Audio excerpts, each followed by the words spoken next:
कहते थे एडजस्ट कर लेंगे हाँ, चेयर में। हाँ। तो तिवारी जी ने एक चेयर को 3 भागों में बांट दिया अविकल भाई, और उसमें अविकल भाई बना दिए 3-3। अविकल भाई, मैं दुस्साहस कर रहा हूं आपको रोकने का, गुस्ताखी कर रहा हूं, धृष्टता मेरी माफ करें। सुबोध उनियाल जी हमारे साथ हैं, हमारे बड़े भाई हैं, कांग्रेस के वरिष्ठ नेता हैं, सुपर सीएम हैं, विधायक हैं, तो उनको बोलने देने के लिए मैं किसी के साथ कोई भी धृष्टता कर सकता हूं। उनियाल जी जी अतुल भाई नमस्कार। नमस्कार भाई साहब। 50 में किस किस को संतुष्ट करेंगे? कम से कम 30 लोग तो ऐसे हैं जो आपके सहयोगी हैं, जिनको मैं जानता हूं, जो आपके करीबी हैं, जो लाल बत्ती पाना चाहते हैं। भाई ऐसा है, देखिए कांग्रेस में और भाजपा में अंतर, अभी अविकल भाई की बात मैं सुन रहा था। हाँ, मैं इसको कोई कमेंट नहीं करना चाहूंगा, लेकिन देखिए बीजेपी ने जब दायित्व बांटे थे तो बीजेपी ने दायित्वधारियों से खुलेआम अनुरोध किया था कि वो जाएं और संगठन को मजबूत करें। और कांग्रेस में तिवारी जी ने जब दायित्व बांटे थे तो कहा था कि इससे अनुभव का फायदा हम प्रदेश के लिए लेना चाहते हैं।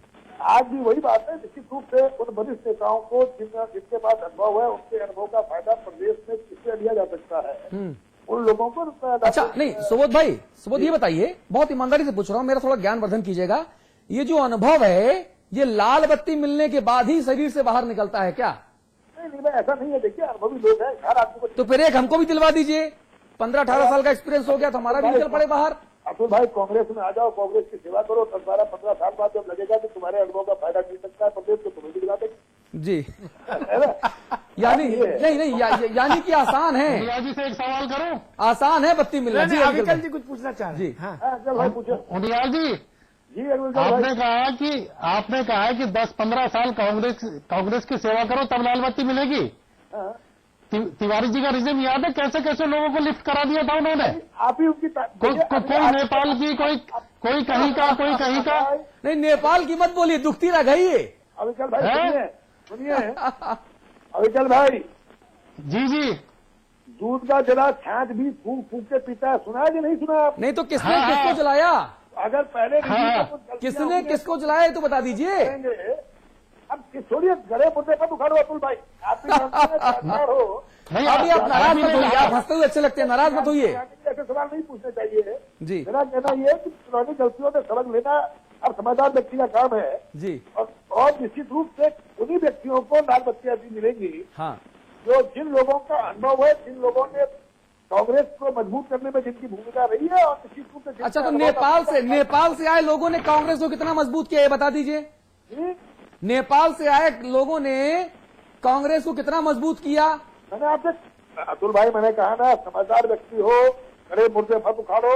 और जहाँ तक बात है नेपाल, ये गलत, बिल्कुल 100% गलत है कि कोई नेपाल के व्यक्ति को लाल बत्ती दी गई थी। अच्छा। वो यहाँ पर देहरादून, आपको मालूम है, उत्तराखंड के अंदर गोरखा मूल के लोगों को बैकवर्ड में रखा गया है, उनका आरक्षण का प्रावधान किया गया है जी। ये हम तो नाम ही नहीं ले रहे किसी का। बात तो बिल्कुल उनियाल जी, हम तो किसी का नाम ही नहीं ले रहे। अरे भाई देखिए, कोई भी मुख्यमंत्री हो, किसी, सुनिए सुबोध भाई, मुख्यमंत्री कोई भी हो, किसी भी व्यक्ति विशेष का कल्याण करना चाहे, उसमें हमारे पेट में दर्द काहे को? लेकिन ये बताइए, क्या कोई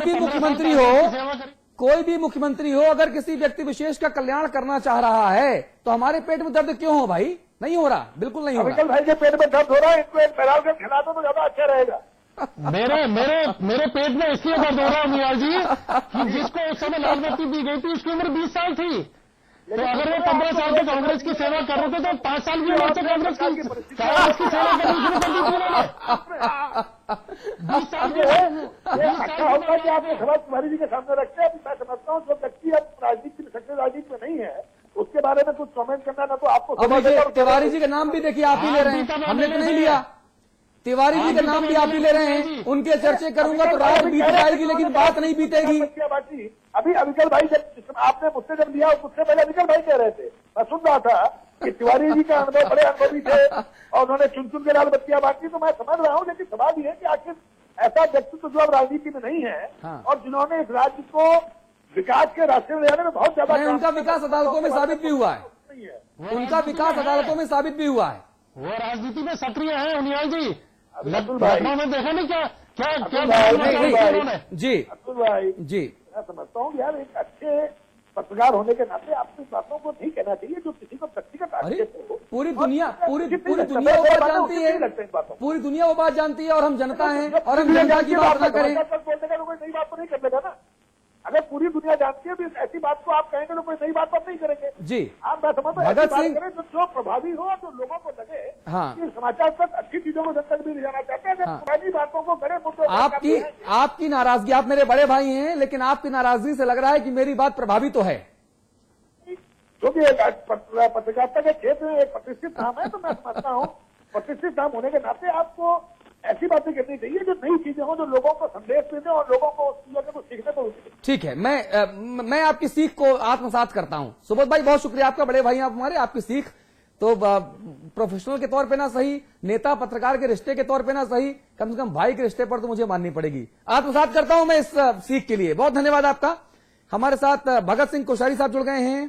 आप उत्तराखंड के पूर्व मुख्यमंत्री हैं, वरिष्ठ बीजेपी नेता हैं, राज्यसभा सांसद हैं। भगत सिंह कोश्यारी जी बहुत स्वागत है आपका। जी धन्यवाद। भगत सिंह कोश्यारी जी, जो आज चौधरी वीरेंद्र सिंह साहब ने कहा कि लाल बत्ती बांटी तो जाए लेकिन संख्या 50 तक सीमित कर दी जाए, क्या ये कह के वो अपने पूर्ववर्ती सरकारों के ऊपर निशाना साध रहे थे, जिसमें माननीय एनडी तिवारी साहब की सरकार भी शामिल है? देखिए ऐसा है, वो 50 दें 100 दें 1 भी न दें, कुल मिला के इस समय प्रदेश में जो सरकार चल रही है वो जनता की सरकार नहीं है, वो दिल्ली की सरकार है। जो दिल्ली वाले करना चाहे करें, उत्तराखंड के समाप्त करने के लिए उन्होंने तय कर रखा है। ऐसा मुख्यमंत्री भेज दिया जिसका वहाँ के सीधा कोई संबंध नहीं, इसलिए वो 50 बांटा तो कोई फर्क नहीं पड़ता, 100 बांटा तो फर्क नहीं पड़ता। उन्होंने तो वैसे कूट लूट खुसूट कर रखी है, 50 बांट करके और क्या करेंगे, और ज्यादा लूट देंगे। ठीक है, भगत सिंह कोश्यारी जी बहुत शुक्रिया आपका अपना कीमती वक्त देने के लिए, बहुत धन्यवाद आपका। विनोद भाई, इस पूरी चर्चा के बाद आप निष्पक्ष टिप्पणी क्या करना चाहते हैं, क्योंकि आप सत्ता में कभी आए नहीं और इसलिए मुझे लगता है कि आपकी जो टिप्पणी है वो कम से कम इन दोनों दलों के ऊपर उठकर जनता के हित में आएगी। हमारा ये मानना है कि एक तो लाल बत्ती के प्रकरण में जिस प्रकार का बयान वीरेंद्र सिंह जी का था वो बड़ा दुर्भाग्यपूर्ण था। क्या लाल बत्ती का सारा टेंडर कांग्रेस के हाथ में? लाल बत्ती बांटने वाले ये कौन है भाई? जिन लोगों ने संघर्ष किया, अच्छे लोग हैं, पढ़े लिखे लोग हैं, जो उत्तराखंड की ज्योग्राफी को जानते हैं, उत्तराखंड के सवालों को जानते हैं, उत्तराखंड के सवालों पर संघर्ष करते हैं। हाँ। उन लोगों को जोड़ने का काम क्यों नहीं किया जाता है? और दूसरा ये है कि जब ये ऐसे ही लोग लाते हैं, अभी कोश्यारी जी कह रहे थे, तो इनसे ये पूछो कि नामधारी कहां से आया, वो चेयरमैन कैसे बन गया? हाँ।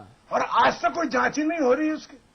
और मैं आपसे कहना चाहता हूं, लाल बत्ती के ऐसे ऐसे प्रकरण हुए, एक कार में 3 लाल बत्तीधारी शराब पीते हुए पकड़े गए। एक घटना ऐसी हुई जिसे मैं आपके सामने बोल भी नहीं सकता हूं। तो ये लाल बत्ती कोई अनुभव कुछ होता नहीं इनका। ये एक बेवकूफी की बात है कि इनका अनुभव का लाभ लेंगे। क्या अनुभव का लाभ लेना? अनुभव क्या है, इनकी क्या क्वालिफिकेशन है, किस बात का अनुभव है? जो ये विदेश गए थे, अभी आपने देखा, यहाँ से एक आदमी ने एक चीज भी बताई हो कि हम ये सीख का। तो ये लाल बत्ती पॉलिटिकल वर्कर्स को दो, पॉलिटिकल वर्कर के काम में जो उसका अनुभव है, उसका जो पारितोषिक दो उसे, परंतु उन लोगों को दो जो योग्य लोग हैं, पढ़े लिखे लोग हैं, समर्पित लोग हैं, उत्तराखंड को जानते हैं और सब कुछ जानते हैं कि भाई कैसे सरकार का क्या दायित्व होता है। नहीं, मैं आपकी बात को और दूसरे किस कहता हूं। मैं सुबोध जी ने जो कहा कि अनुभव के लिए बत्ती मिलती है, मैं कहता हूं इस देश में, समाज में ऐसे बहुत सारे लोग हैं जो लगातार समाज सेवा कर रहे हैं, उनको लाल बत्ती की जरूरत नहीं है। अन्ना हजारे के पास कौन सी लाल बत्ती है? नानाजी देशमुख के पास कौन सी लाल बत्ती थी? पीवी राजगोपालचारी के पास कौन सी लाल बत्ती है? राजेंद्र सिंह के पास, संदीप सिंह के पास कौन सी लाल बत्ती है? बिल्कुल सही। नहीं, मैं आपकी इस बात से पूरी तरह से एग्री हूं, 100% एग्री हूं। पर मैं ये कहता हूं, मान लिया इन्हें देने की इतनी उतावलापन भी है, तो उसमें अच्छे लोगों को जोड़ने में क्या बात है? ठीक बात है। और जो संगठन के लोग हैं, हाँ। और जो विद्वान लोग हैं, पत्रकार लोग हैं, जो लोग बुद्धिजीवी हैं, प्रोफेसर हैं, या डिफरेंट पार्टियों के अच्छे लोग हैं, उन लोगों को लाकर एक आदर्श क्यों नहीं प्रस्तुत करती है? ठीक है, अविकल भाई, सरकार एक आदर्श भी तो करे। ठीक है, बिल्कुल सही बात आप कह रहे हैं। सरकार को परंपराओं के आधार पर आदर्श प्रस्तुत करना चाहिए जो लोगों को अनुकरणीय हो। अविकल भाई, आखिरी रिएक्शन आपसे। दरअसल उत्तराखंड में ये जो लाल बत्तीधारी या दर्जाधारी जो भी नाम दिया गया है, इनके पास ना तो कोई वित्तीय अधिकार है ना कोई प्रशासनिक अधिकार है। ठीक है। लगभग 1 लाख रुपए पर मंथ इन पे खर्चा होता है सरकार का। ठीक है। अगर तीनों कैटेगरी में अलग अलग देख रहे हैं तो 1 लाख से ज्यादा भी बढ़ जाता है जी। हमारा ये मानना है इसमें कि ये जो लाल बत्तीधारी है ये किसी भी कीमत पर इनके ऊपर 1 लाख रुपए या 50,000 रुपए मंथली खर्चा नहीं होना चाहिए। गाड़ियां इनको अंधाधुंध तरीके से दी जाती है। आपको बता दें हम कि जब जब लाल बत्तीधारी या दायित्वधारी बने हैं, इनसे ये पूछिए कि मंत्री ने कितनी बार आपको अपनी मीटिंग में बुलाया या अधिकारी ने कितनी बार बुलाया। इनको बाईपास करके मंत्री अपनी बैठक करते रहे और लाल बत्तीधारी गाड़ी लेके अपने अपने क्षेत्र में घूमते रहे। तो ये ध्यान रखना होगा कि उत्तराखंड में 25,000 का कर्जा है, उस कर्जे को ना सरकारें बढ़ाएं, उस कर्जे को कम करें और जितने भी नेता ये लाल बत्ती के इच्छुक हैं, जो मांग रहे हैं, जो लाइन में लगे हैं, हाँ। उनको एक संगठन बनाना चाहिए। ठीक है। और अपनी अपनी सरकार पे दबाव बनाना चाहिए। हाँ। बेहतर शिक्षा, बेहतर रोजगार, बेहतर हॉस्पिटल, बेहतर टूरिज्म के लिए, ठीक बात, बजाय लाल बत्ती की मारामारी के लिए। ठीक है। अमिताभ अग्निहोत्री जी, संवाद की टिप्पणी आखिर में बहुत। देखिए, अविकल जी ने लाल बत्तीधारी और दर्जाधारी 2 शब्द प्रयोग किए। मेरे कानों में पता नहीं क्यों बार बार नामधारी कौंधता रहा। तो धारी मत बोलिए, धारी में बड़ा खतरा है महाराज। और मेरे कानों में उत्तराखंड में धारी बोलिए मत। अमिताभ जी, मेरे कानों में इच्छाधारी कौन रहा है? धारी बोलेंगे तो नामधारी की छाया सामने आ जाएगी आंखों के। जी, सब कुछ नामधारी में दिख रहा है उत्तराखंड। खैर, उस विषय को छोड़ते हैं। मेरा मानना यह है, अगर बीरेंद्र सिंह जैसा करे वैसा भी माने 50 भी बनाओगे तो 10 करोड़ रुपए साल का अतिरिक्त बोझ है। ठीक है। पिछलों ने कौन सी क्रांति कर दी उत्तराखंड में? कोई दूसरी गंगा ले आए क्या उत्तराखंड में भगीरथ बन के? नहीं ना। तिवारी जी 200 से ज्यादा बांट गए थे। उनका योगदान तो पहले बताओ प्रदेश को, उन्होंने क्या योगदान दिया? या निशंक और भुवन चंद्र खंडूरी के समय में जो लोग इस सुविधा का लाभ पाए, उन्होंने प्रदेश को क्या दिया? जैसा विनोद वर्तवाल कह रहे थे, मैं उस बात में थोड़ा सा और आगे जाऊं। पार्टी के जितने भी पुरोधा हैं, कौतुक करता है, उनके खेलने भर के लिए सरकार कम है क्या महाराज? सरकार में खेलो, अदला बदली करो, जो करना है करो। अगर ये निगमों का काम, आयोगों का काम गैर पॉलिटिकल लोगों को भी दिया जाए, जिनकी एक प्रतिष्ठा है, जिनकी एक विश्वसनीयता है, जिनका एक तप है, तो ज्यादा प्रदेश का भला होगा। आप अपने हारे हुए या अपने लुटे पिटे लोग जो जनता से विश्वास जीतकर चुनाव भी मान लो नहीं जीत पाए, उनके पुनर्वास के लिए सरकार के खाते पर बोझ क्यों डालना चाहते हैं भाई? ठीक बात है। आप क्यों बनाना चाहते हैं?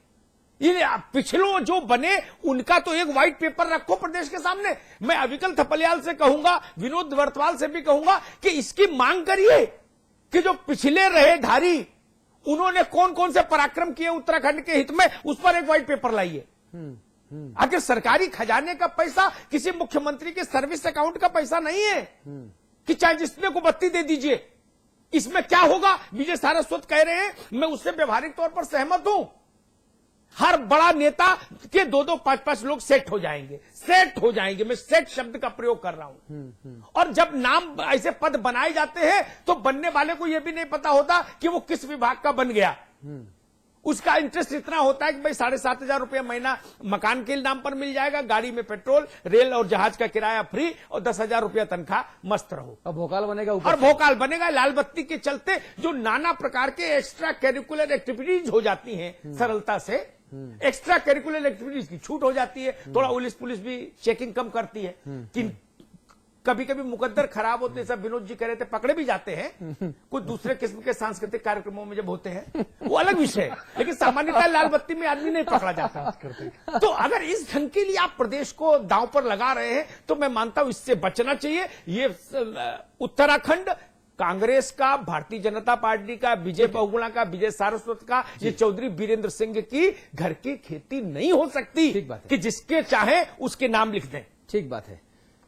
तो आप सभी का बहुत शुक्रिया, अमिताभ जी, अविकल जी, विनोद जी। लेकिन बड़ा सवाल यहां पर यही है कि लाल बत्ती ऐसों को अपने व्यक्तिगत फायदों के लिए विकास के नाम पर जनता के साथ खिलवाड़ करके क्यों दी जाए?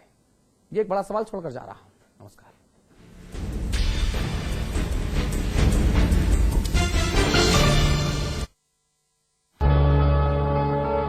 जब आर्थिक तंगी से छटपटा रहा था सूबे का बेरोजगार, तब सहारा देने आगे आई उत्तराखंड सरकार।